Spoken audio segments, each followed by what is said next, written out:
Alright, good evening everybody. How we doing out here? Alright. Crowd, everybody's awake, ready to go. Everybody been here for a while? Let's come over to sit down and rest. Alright. I am Sergeant Tom Barton. I am the Division Diving Officer from down in Albany, New York headquarters. And this is the Underwater Recovery Team Dive Demonstration. Now, as you heard the announcer, they announced the scuba demonstration. Now, scuba is actually one piece of gear that we use on our underwater recovery team. Scuba actually isn't even a word, it's actually an acronym. Does anybody know what that stands for? Yeah. Self-contained underwater breathing apparatus. That is correct. Now, our team started back in 1932. We've been diving for 85 years. The state police has the oldest and largest public safety dive team in the entire country. Now, back in 1932, we used surface supplied air, those big heavy Mark V helmets, heavy canvas suits, those lead boots kind of clomped around on the bottom. We were tethered to the surface with our umbilical, our surface supplied air umbilical. In 1942, somebody invented scuba. Does anybody know who that is? Jacques Cousteau, up there. Very good. Jacques Cousteau invented scuba in 1942. We adopted it to our program right around 1956. What that did is that freed us from that tethered umbilical, gave us a lot more freedom of motion, made our searches easier to do. And what we're going to do, before we introduce the stars of the show here, does any kids in the audience want to get a front row seat? Come on down. Right down front. Sit right by the tank. See the divers up close and personal. You can come right under there. Come right under the rope. It's not electricity. All the way up. Everybody can do that. Jump right in. Right up here. Right about here. Have a seat. That kid's going in the tank. Sit down. Sit.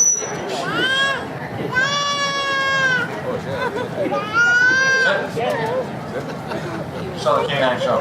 Sit. Stay. This is not the canine show. Right. Now, let's get going. Let's introduce the stars of the show.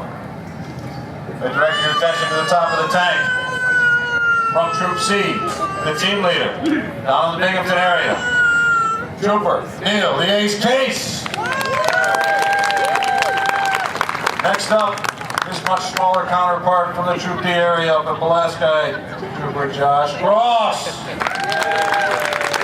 And last but certainly not least, your hometown hero, the Troop D senior diver, Trooper Greg Ebro.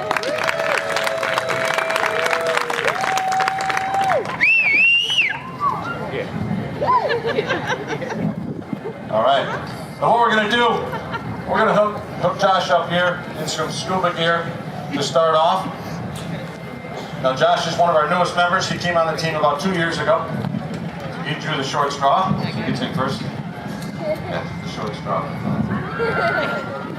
All right. Well, what we're going to do, we're going to have a little fun with Josh. We're going to time him, see how long it takes him to get his gear on. Now, does anybody have a stopwatch on him? Or a cell phone has a timer on it? Nobody? Do I have to use mine? You found one in a garage sale? Or Mom wouldn't let you buy it? That's awesome. All right.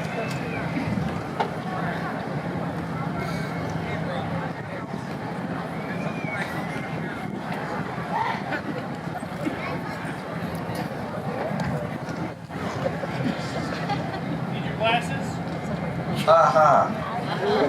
All right, you ready? I'm going to time you myself this time. All right, you ready? Ready. All right, 3, 2, 1, go! What's the problem? You didn't press go yet, did you? Nope.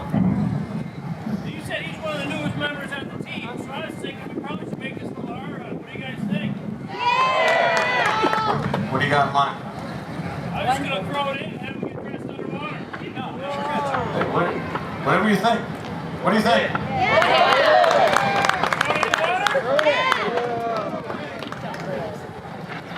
All right, let's go.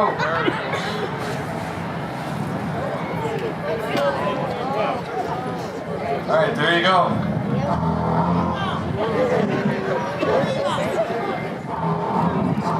How long do you figure it's going to take him? 10 seconds? Man, bars are high. All right, you ready? All right, get him in there. What? Seriously, you got 1,000 people here, and I'm the only one that counts. Ready? Come on. 3, 2, 1, go!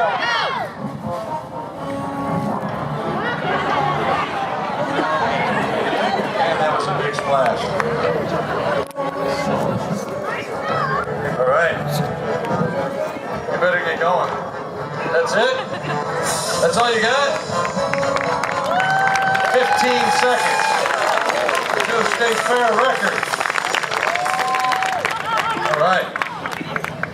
Let's eat his Wheaties for lunch. Now, as you can see, Josh has got quite a bit of freedom of motion there. He's kind of swimming around in the tank for you there. What he's also going to show you is what any diver wants to accomplish, be it a recreational diver or a public safety diver like we are. That's called neutral buoyancy. That's either rising or falling in the water column.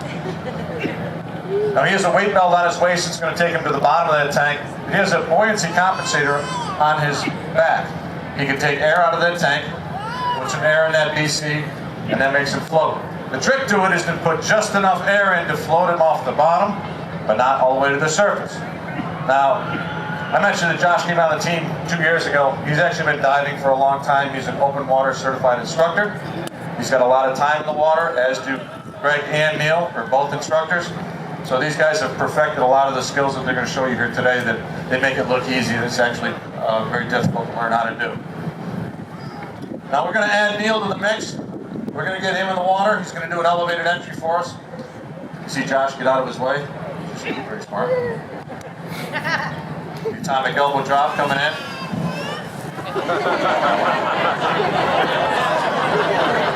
Those flashes just keep getting bigger, I'm telling you. Well, your clothes dry fast. Alright. Now we train all of our own divers, right from non-divers up through open water certifications and into public safety dive training. It's an 8-week course.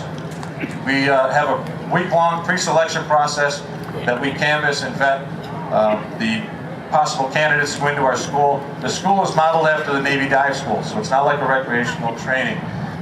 It's very difficult to pass. There's a lot of PT and a lot of other things involved other than just learning how to dive. As a matter of fact, we have about a 40% washout rate in our school, meaning 4 out of every 10 students who start will be asked to leave. They will not be able to perform all the tasks that are asked of them. So these guys are going to show you some of the skills that we teach to the novice divers the first 3 weeks. That's just their open water training. The first thing they're going to show is buddy breathing, or air sharing. If something should happen to one of their pieces of equipment, they're unable to get air out of it, they can go over to their partner, breathe off of his system until they can get out of trouble. The next thing they're going to show you is a simple mask clearing technique. They should lose their mask underwater if it should be knocked off or kicked off by another diver. They can put the mask back on their face. To get the water out, you'll see them pull the bottom of the mask away from their face. They'll exhale through their nose, and that air entering the mask will actually force the water right out of the bottom. They'll be able to continue with their dive. We teach all of our divers to fix any problem they can at the bottom. These guys dive up to 130 feet under the water. They can't always just go to the surface and fix any problem that they have. We've had divers that would actually sit right down on a rock, buddy breathe off their partner, and fix the regulator that they're using until they get it operational and then continue with their dive. Now Neil's going to perform another task we have our novice divers do. That's a ditch and don. A ditch and don is simply dropping your gear on the bottom ditch. He's going to go to the surface, he's going to take one breath, he's going to go back down, he's going to put his gear back on, or he's going to don it at the bottom. Now you notice he exhaled all the way to the surface. There's a reason for that. He's breathing compressed air out of that tank at the bottom. If he were to take a breath at the bottom of this 15-foot tank and hold his breath, swim to the surface, that air in his lungs would expand quite a bit. If he doesn't exhale all that extra air out, he has the potential of passing an air bubble from his lungs into his bloodstream, and he would embolize. It's one of the dangers of diving. Now he's down to the bottom and get his gear back on. Now in the novice school, this is a timed event for the students. They have to perform it in a certain time period or they're asked to leave. Just one of many that they have to perform. There you go. All right. Hold on. Edition down. Now they're going to show you one other piece of equipment here that they use to transport under the water. This is our diver propulsion vehicle, or a DPV, also known as an underwater scooter.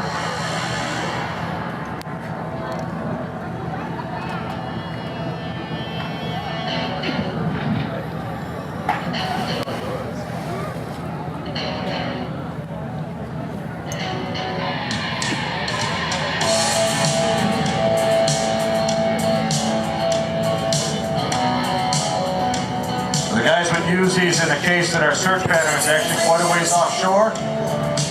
They would grab one of these DPGs, they ride it out to the search pattern, flip it off to the line, they do their search pattern. When they get done, they grab the DPG, ride it back to the shore. It saves expending a lot of extra energy and using a lot of air unnecessarily. Now, like I said, we teach all of our own divers not only open water, but public safety dive training. That's what we do. We search for, locate, and recover items underwater. Now, recreational divers, they dive in water that looks like this, nice and crystal clear, like we have here in our tank, so that you can see the divers. Go down to the Caribbean where it's nice and warm. This is what our divers dive through. This is Mohawk River water. So while I'm explaining these search patterns and how we do this, keep this in mind. This is actually what these divers are swimming through. They do most of everything by feel, and we feel things before we actually see them. Now we're going to do a search, an evidence search here for you. We're going to look for a murder weapon. We got a knife up there to use, Josh? Let me see. What is that? That's not a knife. That's not going to cut it. Anybody catch that? All right, there's a knife. All right, let's get that in there. There's our murder weapon.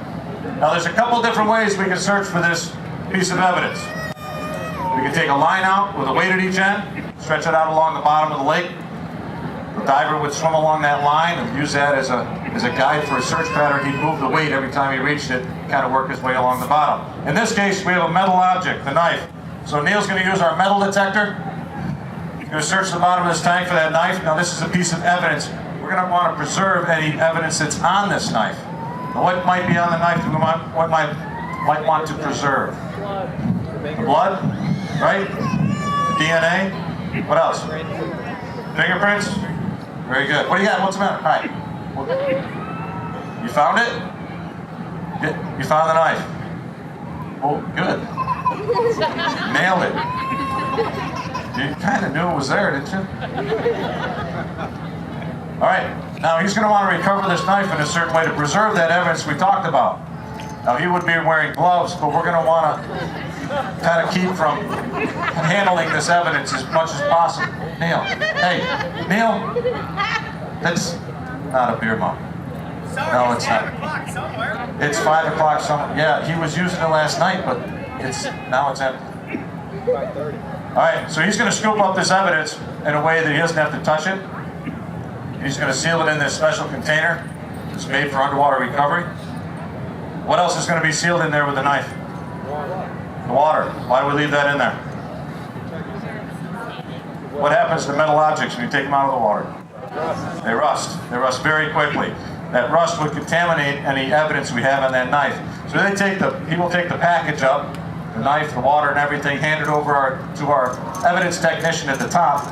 That evidence technician would take it to the lab, and they'd process that knife, and they'd send us the container back later.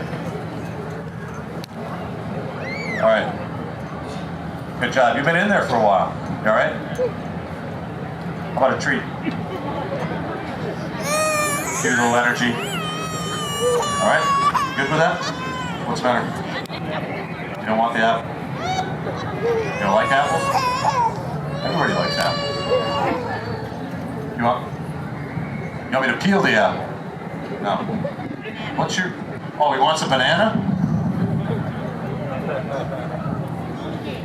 I just happen to have a banana.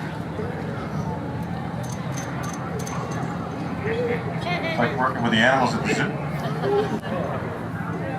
Feeding the fish. All right. Now our team makeup, we have 65 divers assigned to the underwater recovery team spread out across the state on 8 different teams. There's a team leader assigned to each team that is full-time to administer and run that operations of that team. All the other divers that are assigned to those teams are on an on-call basis. They're assigned to patrol duties and administrative duties, but they're on call 24 hours a day, 7 days a week, 365 days a year. So when Christmas morning comes around, or Thanksgiving afternoon, they're sitting down at dinner, or their birthdays and the phone rings, they show up and they get in the water. That's their job. Now, we had a name change this summer also. We were New York State Police Scuba. Like I mentioned, scuba is just one piece of equipment that we use. We actually have many other duties outside of underwater recovery. Why you gotta be like that? You know I signed your overtime slips, right?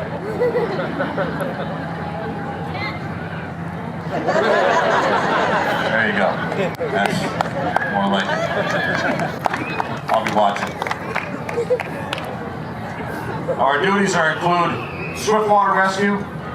We do floodwater rescue and evacuations. We also support a lot of the other teams that are associated with special operations such as SORT, K9, and BDU. When they have a mission that takes them over or on the water, they call us. We get them to the mission, help them complete it. So this summer we had an official name change to Underwater Recovery Team. In essence, that is the essence of our team, Underwater Recovery. So now we are URT. Now we're going to switch gears. We're going to locate and recover a little bit bigger item for you. We're going to use a little bit different equipment to do it. We've got a sunken ATV. We're going to call that our stolen ATV. As soon as Neil gets this into position, we're going to use surface supplied air to help lift this off the bottom. The diver's not going to be able to lift this and carry it up to the surface by himself. Get that thing started? Just 1 minute. Yeah, turn the key, that's smart. All right.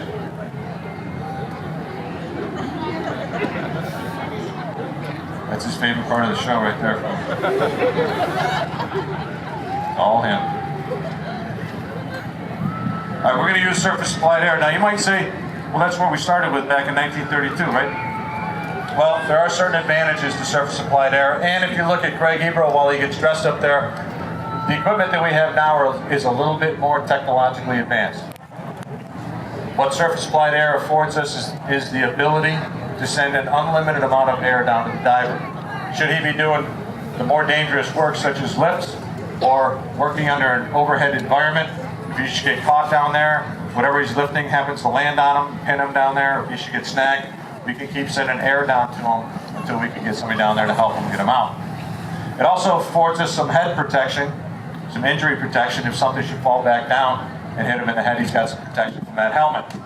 The third thing is it gives us the ability of communication. We have a hardwired communication system within that helmet, so I can talk to him through this orange box. Now that's how he's breathing. These 2 scuba cylinders up here on this table, they're hooked to this orange box. They run through a regulator. It runs through the regulator and out the other side in that yellow hose. That is his umbilical. That umbilical runs all the way up to the top and hooks into his helmet. That's what he's breathing out of. Now Josh Cross is splashed, and he's going to locate this ATV for us. Now he has a piece of equipment on. It's called a full face regulator. Now this will be used in conjunction with our dry suits so that we can fully encapsulate the diver in the case of contaminated water. So we put him in that. When he comes out, he would come out completely dry, and that polluted water would not touch his skin. He's also got a piece of equipment in his hand you might think is a flashlight. That's actually an underwater handheld sonar device. That device emits a signal out through the water. It hits off of anything that's out there. In this case, it's going to hit off of our target. That sound signal will come back. It will register in his headset. He'll hear that tone, and he'll swim right toward that target. Keep in mind that water he's swimming through, right? He's not going to be able to see a thing. So, in fact, boom. That's usually the way we find things right there. Now he's going to secure that sonar. He's going to deploy a Pelican marker device. This is something a diver carries so that when we're looking for something, when they find it, they can mark it. He's going to attach one end to the ATV. He's going to send the floating end to the surface. That way we can find it again without having to search for it. In this case, Greg is going to use that as a marker for where he has to go. He's going to follow that marker down until he finds Josh and the ATV. He's going to help him lift it.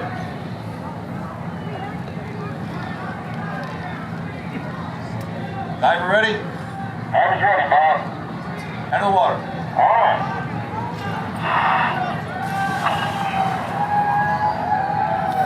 We got Greg in the water. Neil becomes his tender. He's going to lower him slowly down to the bottom by the use of his umbilical. You notice Greg's not wearing fins. That would be the usual case in the use of surface flight air in this case. The fins would just get in the way, have the potential to get caught on things. He also took down... Those guys drive through my show every day. Looks like a blast. Yeah, I am ready to go. All right, he also had 2 lift bags in his hand. One has 50 pounds of lift, the other has 60 pounds of lift when they're full of air. This ATV weighs between 80 and 90 pounds. So when these 2 lift bags are filled with air, they should overcome the weight of that ATV and send it to the surface. Now we have to get water down, or air down to the divers, put in the lift bags. Normally they would take down a separate air source. You don't want to ever use the breathing gas to fill the airbags. In this case, we're going to cheat a little bit. There's also a black hose within this umbilical that I could actually send air down through. It's called a pneumo hose. We're going to do that now. You ready?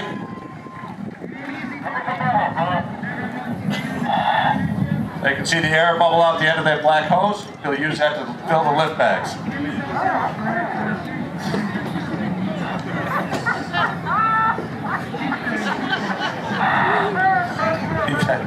I think those guys were on that last trip.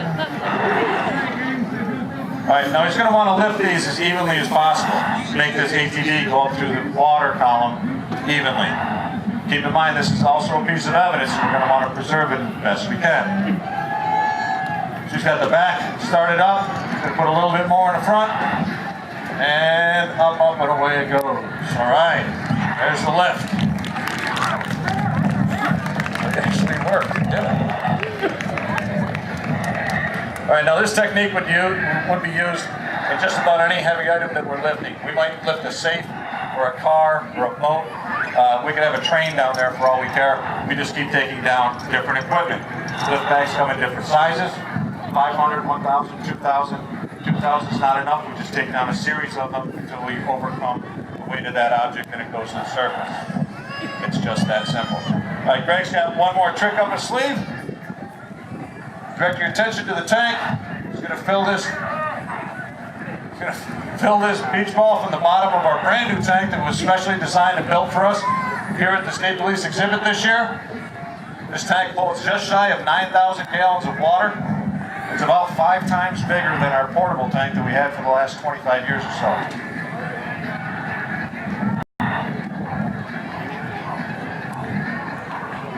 Here we go.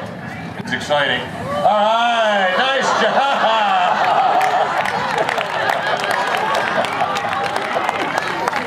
Best show ever.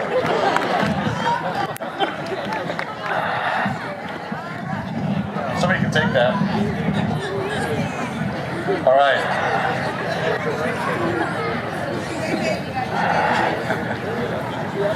All right. Now I'm going to speak for the divers, but I'm going to actually speak for everybody here at Special Operations. Obviously, we like to have fun out here while we're here at the fair. We try to entertain you and make it fun for you guys. These guys are in the field and they do their job. It's a serious business. It's a dangerous job. I hope you guys realize that. And these guys go where nobody else can or will. and where nobody else wants to. So I'd like to give them a round of applause and appreciation for the hard work that they do all year long.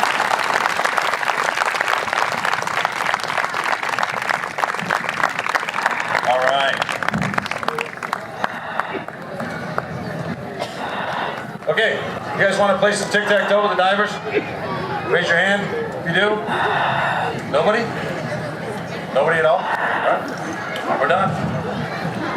We'll play some tic-tac-toe. So there's a pen over here at the end. Why don't you guys line up? Single file, no running, no grouping up. Go ahead, step right up.